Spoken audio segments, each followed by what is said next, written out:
O carteiro entregou o telegrama a José Roberto, nem agradeceu enquanto abriu o envelope.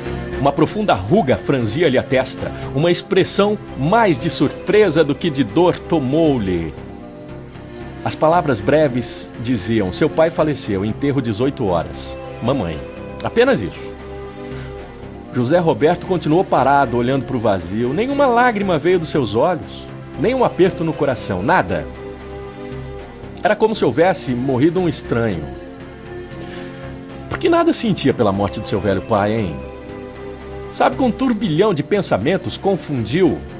Então avisou sua esposa, tomou o ônibus e lá se foi ele, vencendo os silenciosos quilômetros de estrada enquanto a cabeça girava a 1000 por hora. No íntimo não queria ir ao funeral, não.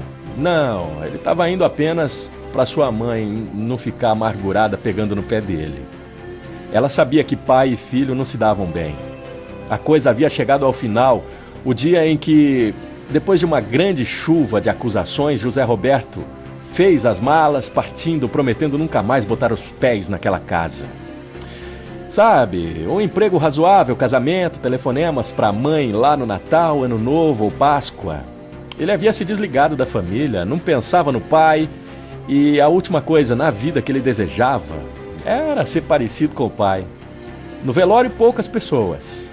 A mãe estava lá, pálida, gelada, chorosa.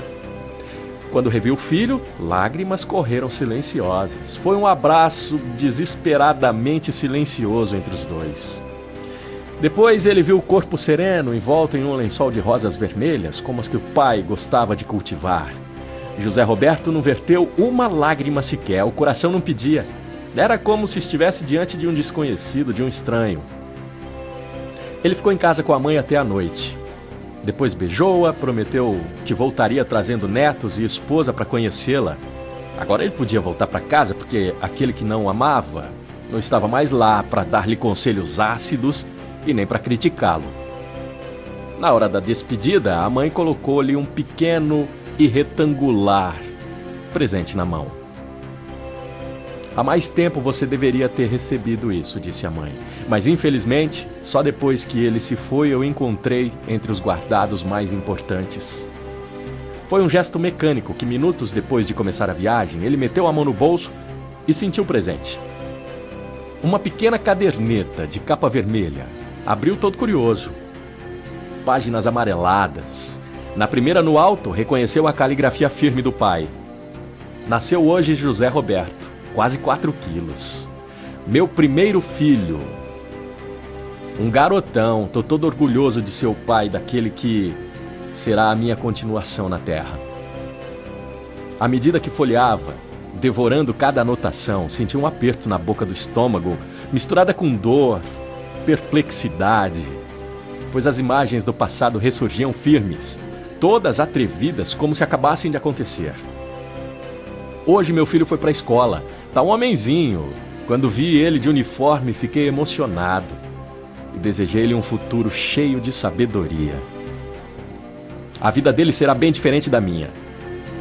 Não pude estudar por ter sido obrigado a ajudar o meu pai, mas para o meu filho desejo o melhor. Não permitirei que a vida o castigue. Virou outra página. Roberto me pediu uma bicicleta, meu salário não dá. Mas ele parece merecer, porque é estudioso, é esforçado. Então eu fiz um empréstimo no banco que eu espero pagar com horas extras. José Roberto mordeu os lábios nessa hora. Lembrava-se da sua intolerância nas brigas feitas para poder ganhar a tão sonhada bicicleta. Se todos os amigos ricos tinham uma, por que ele não podia ter também a sua? E quando no dia do aniversário havia recebido, ele correu, foi para os braços da mãe sem querer olhar para o pai. Ora, o velho vivia mal-humorado, queixando-se do cansaço, tinha os olhos sempre vermelhos. E José Roberto detestava aqueles olhos injetados, sem jamais haver suspeitado que eram de trabalhar até meia-noite para poder pagar aquela bicicleta. Hoje fui obrigado a levantar a mão contra o meu filho. Eu preferia que essa mesma mão tivesse sido cortada, mas fui obrigado a fazer isso. Tive que tentar chamá-lo à razão. José Roberto anda com más companhias. Tem vergonha da pobreza e dos pais. E se não disciplinar, amanhã será um marginal. É duro para um pai castigar um filho, e eu bem sei que ele poderá me odiar por isso. Entretanto, devo educá-lo para o seu próprio bem. Foi assim que aprendi a ser um homem honrado, e esse é o único modo que eu sei ensiná-lo. José Roberto fechou os olhos e viu toda a cena quando, por causa de uma bebedeira, tinha ido para a cadeia, e naquela noite, se o seu pai não tivesse aparecido para impedi-lo de ir ao baile com os seus amigos... Lembrava-se também apenas do automóvel retorcido e manchado de sangue que tinha batido contra uma árvore. Parecia ouvir sinos, o choro da cidade inteira, enquanto 4 caixões seguiam para o cemitério. Sabe, as páginas se sucediam com anotações cheias de respostas que revelavam o quanto, em silêncio e amargura, o seu pai havia o amado.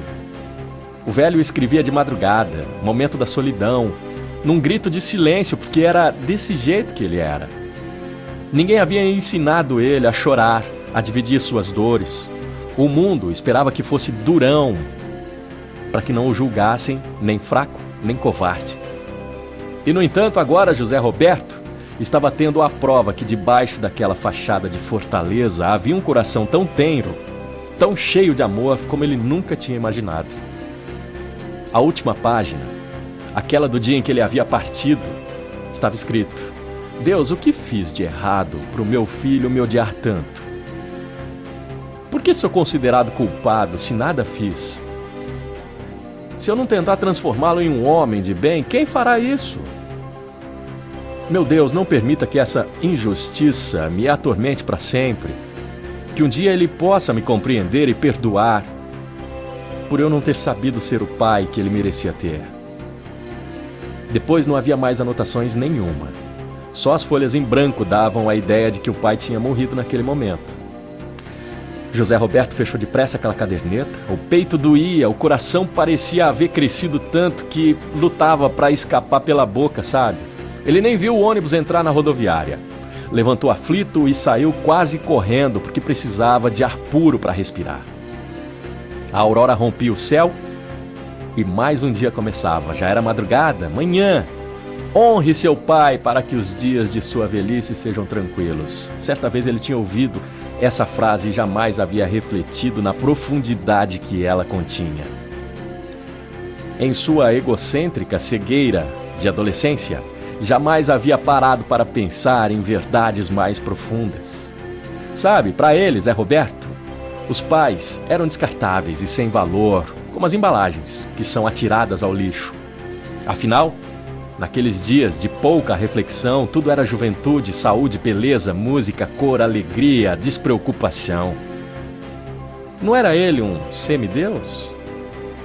Agora, porém, o tempo o havia envelhecido, fatigado e também tornado pai, aquele falso herói. E de repente, no jogo da vida, ele era pai de seus atuais contestadores.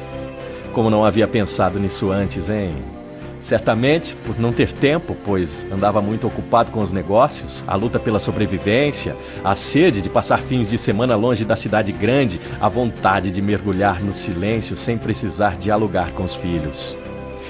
Ele jamais tivera a ideia de comprar uma cadernetinha de capa vermelha para anotar as frases sobre seus herdeiros. Jamais lhe havia passado pela cabeça escrever que tinha orgulho daqueles que continham o seu nome.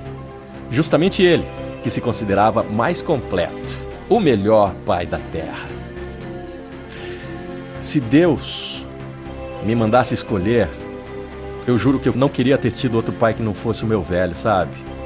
Obrigado por tanto amor e me perdoe por haver ter sido tão cego. Para quem já teve, ou para quem tem pai, para aqueles que ainda serão pai, como é bom ter condições de reavaliar nossas vidas, não é? Como é bom poder analisar e pensar e refletir. Sábio é aquele que aprende com os erros, e mais sábio ainda é aquele que aprende com os erros dos outros.